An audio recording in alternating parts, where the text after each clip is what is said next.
અખિલ હિન્દુ શ્રીમાળી સ્નૂની મહામંડળની 18મી પરિષદ સંપન્ન થઈ હતી.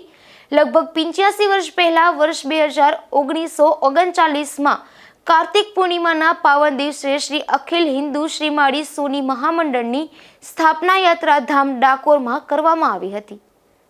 શ્રીમાળી સોની સમાજને એક તાંતડે બાંધ્યા પછી નિષ્ઠાવાન જ્ઞાતિ અગ્રણીઓ, ટ્રસ્ટી, હોદ્દેદારો અને જરૂરી તમામ હોદ્દા ફાળવ્યા હતા. પ્રતિ 5 વર્ષે યોજાતી પરિષદમાં શ્રીમાળી સોની સમાજનો માનવ મહેરામણ ઉભરાયો હતો. સ્વામિનારાયણ સંપ્રદાયના ગાદીપતિ પરમ પૂજ્ય રાકેશ પ્રસાદજી, પૂજનીય સંતો, મહંતો અને જ્ઞાતિ અગ્રણીઓના વરદ હસ્તે પરિચય મેળા અને 18મી પરિષદનું ઉદ્ઘાટન થયું હતું. આ કાર્યક્રમમાં 625થી પણ વધુ યુવક યુવતીઓએ જીવનસાથીની પસંદગી માટે સ્ટેજ પરફોર્મન્સ કર્યું હતું.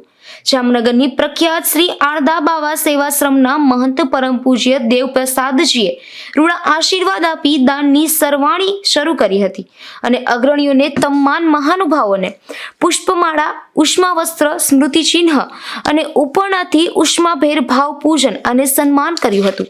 પોરબંદર જિલ્લાના મહામંડળ શ્રી મહાસમિતિના સભ્ય તરીકે સતત 3જી વખત બિનહરીફ વરણી પામેલ કનુભાઈ એચ ધોળકિયાનું વિશિષ્ટ સન્માન કરવામાં આવ્યું હતું.